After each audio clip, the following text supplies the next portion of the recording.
Good evening. Thank you for tuning in to Bobby Degrees, or Bob Degrees stories. Tonight I want to share with you both a poem and a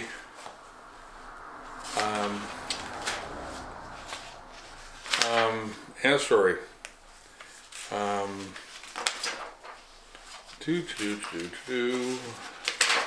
Just have to find what we're gonna do.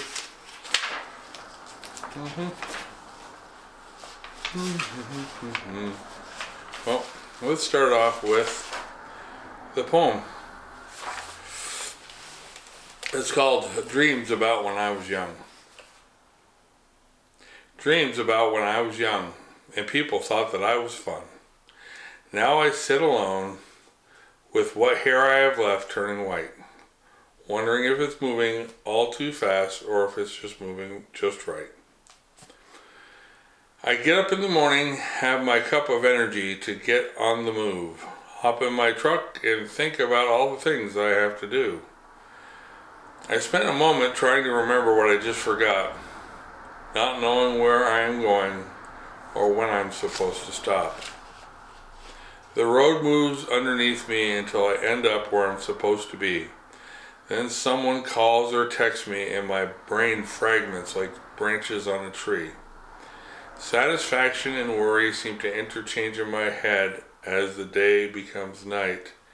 My age has created a sense of confusion that knows something isn't quite right. Tomorrow is another day, or is it yesterday? I need to write that down.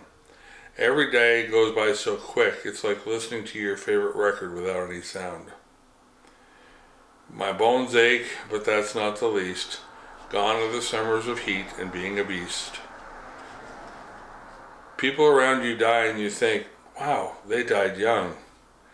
And soon you realize that you are no longer someone's son. No one looks at you the same as they did. You hear "sir" more often than ever. The days of foolish thoughts and actions now live in the land of never. You have become old, seasoned, and alone, worthy of respect, yet listening to your own forgotten thoughts at home. The thought of one day it will be turns into it will never happen. Your once big dreams of grandeur soon dampen. Dreams about when I was young and people thought that I was fun. Now I sit alone with what hair I have left turning white, wondering if it is all moving too fast or if it's moving just right. Okay, double hitter today. That poem's a little bit about getting old, something that none of us want to do. Here we go. He walks down the road. This is called Neighbors. He walks down the road and 1 hour later he walks back. 3 times a day he does this. I watch him walk and my mind wanders about where he is going and what he is doing. Some would call me nosy and say that I should mind my own business. The people close to me always tell me that curiosity killed the cat. But that doesn't stop my imagination from wondering what, where, how, and why things happen. I don't know much about my neighbor. What I do know is he's 55 years old.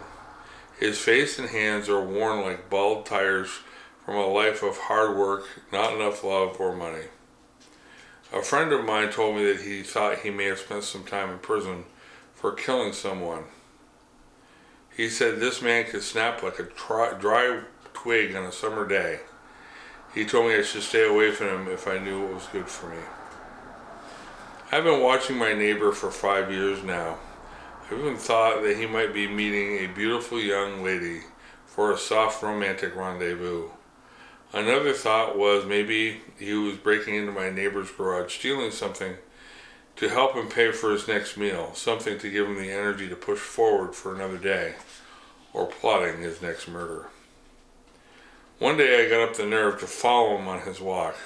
I made sure I stayed my distance so he wouldn't get a glimpse of me, but I had a sinking feeling he knew I was there. The sky was dark gray with a purple hue. It reminded me of the bruised eyes of a prize fighter. The temperature was cool and a bit raw outside. I was consumed with the image of what would happen if he caught me following him. Maybe I would be his next victim. Just as the thought ran through my head, I felt a warm feeling between my legs. This made me more uncomfortable, but my insatiable curiosity allowed me to continue with my journey. He walked across 2 dirt roads down a steep hill to an area that grew wildflowers. These wildflowers were vibrant, multicolored beauties, as spectacular as an orange sunset on an early fall evening. He walked around and seemed to take great care to pick just the right flowers. He was meticulous, like a spider weaving its web. So what was he going to do with them? Was he going to sell them? Maybe he was going to give them to that beautiful lady friend that I had imagined he was meeting. I was very confused. When he left the wildflower bed, I heard a wolf howl. I was scared, yet excited.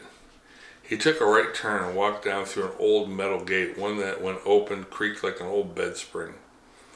Then he walked a few hundred more feet, knelt down, and started talking, crying, and weeping at times like a child who wants his mother. He laid the flowers down and wiped his eyes and slowly walked home. That day I found out what my neighbor was doing. Now I do not have to wonder anymore. Okay, those are my 2 stories this week. Some good news. My book, The Planted Seed, has gone under contract with Onion River Publishing. Should be available sometime June of next year.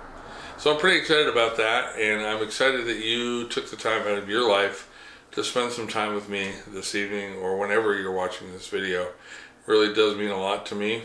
If you like the content, please subscribe, and please, if you know somebody who would like to hear this, please share.